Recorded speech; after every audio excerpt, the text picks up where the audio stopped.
Assalamualaikum warahmatullahi wabarakatuh. Perkenalkan, nama saya Adelia Febrianesti, perwakilan dari kelompok 2 kelas 11 MIPA A. Kami di sini akan menjelaskan tentang dampak penjajahan bangsa-bangsa Eropa di Indonesia dalam bidang ekonomi, sosial, dan budaya. Langsung saja kita simak penjelasannya. Dampak penjajahan bangsa-bangsa Eropa di Indonesia, yaitu dalam bidang ekonomi. Yang pertama, masa kekuasaan VOC. Pada masa ini, VOC menerapkan monopoli perdagangan untuk menguasai perdagangan rempah-rempah. Dalam sistem ini, VOC menerapkan kebijakan yang sangat merugikan bagi masyarakat, seperti melarang rakyat menjual rempah-rempah selain kepada VOC dan mengatur jumlah serta tempat menanam rempah-rempah. Pada tahun 1746, VOC mendirikan The Bank van Lening demi memudahkan aktivitas perdagangan di Indonesia. Kemudian, pada tahun 1752, bank ini berganti nama menjadi The Bank Courant and Bank van Lening. Bank ini adalah bank yang pertama kali beroperasi di Indonesia. Dampak positif monopoli perdagangan, yaitu aktivitas pelayaran dan perdagangan di wilayah Kepulauan Indonesia menjadi ramai, dan pedagang bumi putra dapat mengetahui informasi mengenai komoditas yang laku di pasar internasional. Adapun dampak negatif dari monopoli perdagangan, yaitu rakyat harus menjual rempah-rempah kepada VOC. Akibatnya, pendapatan rakyat menurun. Penurunan jumlah penduduk karena penduduk dipaksa bekerja terlalu keras, dan produksi padi mengalami penurunan karena rakyat dipaksa untuk menanam tanaman yang laku di pasar internasional. Yang kedua, masa pemerintahan Republik Batak. Pada masa ini dipimpin oleh Gubernur Jenderal Daendels. Pada masa pemerintahannya, Gubernur Jenderal Daendels mengubah sistem pemerintahan tradisional menjadi modern. Dalam pemerintahan modern, status tanah milik raja-raja berubah menjadi tanah milik kolonial Belanda. Para petani juga diwajibkan membayar pajak dari penjualan hasil bumi kepada kolonial Belanda. Pada tahun 1808 sampai 1809, penduduk di wilayah pesisir utara Pulau Jawa dikerahkan untuk membangun Grot Posweg atau jalan raya Pos Anyar Panarukan. Yang ketiga, masa pemerintahan Inggris. Pada pemerintahan Raffles terjadi perubahan kepemilikan tanah, yaitu tanah milik raja dan penguasa lokal menjadi milik pemerintah kolonial. Raffles menerapkan sistem sewa tanah yang mengakibatkan terjadi perubahan hubungan antara raja dengan rakyat dari patron klien menjadi hubungan komersil, dan mendorong penerapan pajak tanah untuk mengisi kas pemerintah. Sistem sewa tanah memberi peluang bagi perusahaan swasta dalam menjalankan usaha yang didukung kepastian hukum sehingga muncul perdagangan bebas. Akibatnya, sistem ekonomi uang di desa-desa Hindia Belanda atau ekonomi swadaya berubah menjadi sistem ekonomi komersil. Yang keempat, masa pemerintahan kolonial Belanda. Belanda menerapkan kebijakan sistem tanam paksa. Sistem perekonomian pada masa kolonial Belanda didukung oleh perkembangan modal yang dikucurkan untuk menghidupkan sektor-sektor perkebunan di Indonesia. Industri manufaktur mulai didirikan di Indonesia. Selanjutnya, kegiatan ekonomi meluas ke sektor pertambangan yang menyebabkan munculnya golongan majikan dan golongan buruh, serta golongan kuli dan mandor dalam masyarakat. Sejak tahun 1828, sistem perbankan memasuki Hindia Belanda atau Indonesia. Pada tanggal 24 Januari 1828, kolonial Belanda mendirikan The Javase Bank di Batavia. Pada 1869, Nederlands Handelsmaatschappij muncul sebagai bank perkebunan yang membiayai 17 pabrik gula. Selanjutnya, kita akan membahas dampak penjajahan dalam bidang sosial. Dampak penjajahan bangsa Eropa dalam kehidupan sosial bangsa Indonesia dapat dijelaskan sebagai berikut. Yang pertama, lunturnya feodalisme. Sistem feodal sudah lama dikenal sejak periode Hindu-Buddha dan masih berlanjut hingga masa kolonialisme Eropa. Sistem feodal ditandai dengan adanya tanah-tanah yang luas yang dimiliki oleh para bangsawan atau tuan tanah, sedangkan para rakyat biasa dijadikan sebagai budak untuk menggarap tanah-tanah milik para bangsawan. Sistem feodal dalam masyarakat Indonesia semakin luntur atau menurun karena bangsa Eropa mulai melakukan praktik kolonialisme dan imperialisme di Indonesia. Secara bertahap, penguasa kolonial berhasil menggeser hak-hak istimewa para penguasa pribumi. Para penguasa pribumi ditetapkan sebagai pegawai pemerintah kolonial, sehingga kehilangan statusnya sebagai bangsawan yang dihormati oleh rakyat.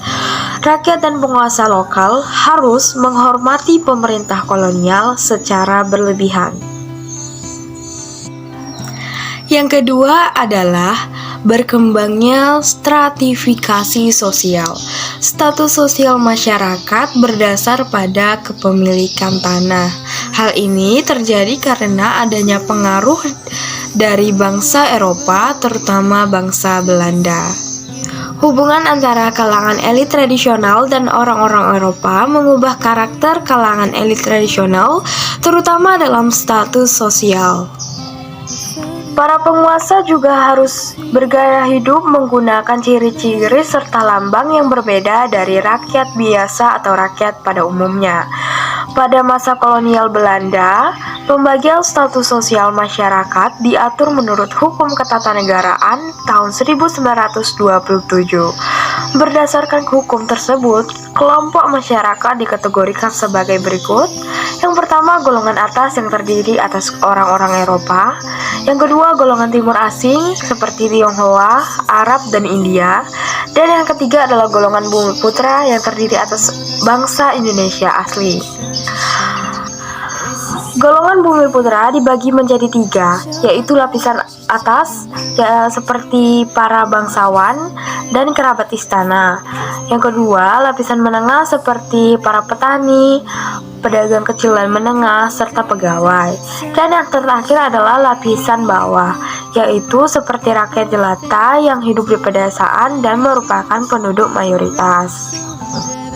Karena bangsa Eropa sebagai golongan teratas, muncul banyak anggapan bahwa bangsa Eropa adalah kalangan kelas paling modern dalam gaya hidup, terutama dalam gaya berpakaian yang sering menjadi trendsetter. Yang ketiga adalah perpindahan dan pertumbuhan penduduk. Sebelum abad 19, pertumbuhan penduduk di Indonesia pada tahun 1400 sampai 1800, tingkat pertumbuhan penduduknya sebesar 0,1 sampai dengan 0,2%. Rendahnya tingkat pertumbuhan penduduk ini pada masa itu disebabkan oleh wabah penyakit, kelaparan, bencana alam, dan peperangan. Pada abad 19, pertumbuhan penduduk baru mengalami peningkatan. Hal ini dipengaruhi oleh intensitas peperangan yang semakin menurun, kebijakan kesehatan pemerintah, perkembangan teknologi dan transportasi, serta program migrasi. Di Pulau Jawa, pertumbuhan penduduk paling pesat terjadi karena Pulau Jawa menjadi pusat administrasi dan kegiatan industri pemerintah kolonial Belanda. Pemerintah kolonial Belanda menerapkan program migrasi karena terjadi ledakan penduduk di Pulau Jawa. Program migrasi tersebut terjadi dengan cara membujuk para petani miskin di pedesaan yang ada di Pulau Jawa untuk bekerja di perkebunan wilayah Sumatera. Selain ledakan jumlah penduduk, perpindahan penduduk juga disebabkan oleh kebijakan tanam paksa dan alih fungsi lahan-lahan pertanian untuk industri dan perkebunan besar. Dampak dalam bidang budaya. Yang pertama, perkembangan agama Nasrani. Bangsa Eropa membawa pengaruh dalam bidang agama. Bangsa Portugis, Spanyol, dan Belanda memperkenalkan agama Kristen dan Katolik pada bangsa Indonesia. Penyebaran agama ini sesuai dengan semboyan penjelajahan samudra, yaitu gospel atau penyebaran agama Nasrani. Bangsa Portugis dan Spanyol menyebarkan agama Katolik, sedangkan bangsa Belanda menyebarkan agama Kristen Protestan yang ditandai dengan adanya zending. Zending turut memberikan akses pendidikan dengan mendirikan sekolah-sekolah Kristen. Penyebaran agama Kristen juga terjadi sinkretisme. 2. Perkembangan seni arsitektur. Awal kedatangan bangsa Eropa membangun kota dagang atau Victoria yang berfungsi mengatur kegiatan pedagang serta menjadi benteng pertahanan. Pada abad ke-18, pemerintah Belanda membangun kota-kota penting seperti Batavia, Semarang, Surabaya, dan Makassar. Belanda membangun kota ini mengikuti sistem tata kota di Belanda. Pada abad 19, arsitektur bergaya Eropa mengalami perkembangan. Berkembangnya gaya arsitektur tersebut disebut dengan Indis.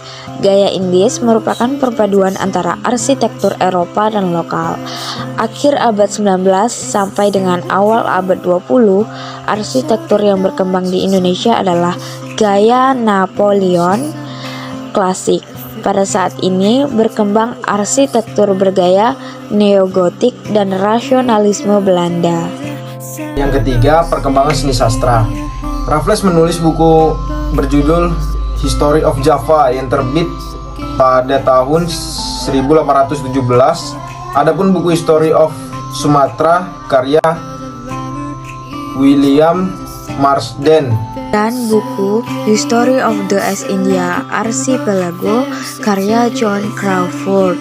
Karya sastra ditulis dalam bentuk artikel yang diterbitkan melalui surat, kabar, dan majalah. Pada 1999, Van Deventer menulis artikel berjudul An Heiress Schuld atau Utang Kehormatan.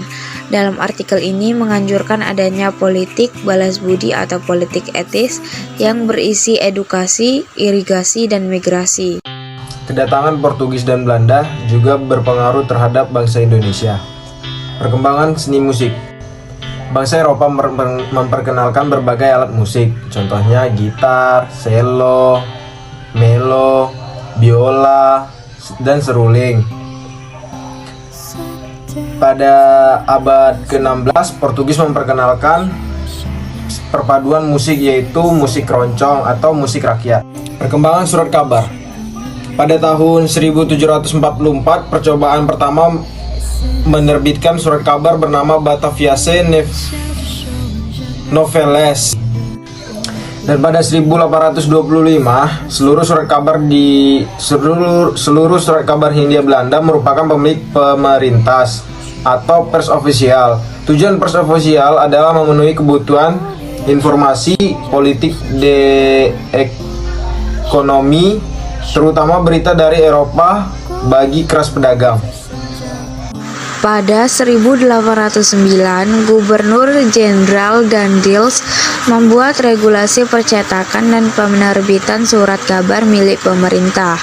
Regulasi ini menjelaskan prioritas isi surat kabar, yaitu iklan, pengumuman dokumen politik pemerintah, dan pengumuman tambahan lainnya.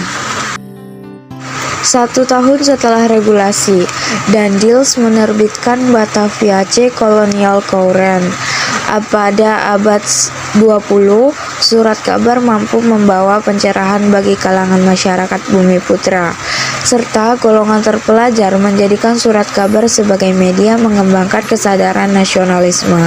Puncak kesadaran terjadi pada 28 Oktober 1828 yang ditandai dengan adanya putusan Kongres Pemuda II. Sekian video pembelajaran yang dapat kami sampaikan. Jika ada salah kata dalam penulisan dan dalam pengucapan, kami mohon maaf yang sebesar-besarnya. Saya akhiri. Wassalamualaikum warahmatullahi wabarakatuh.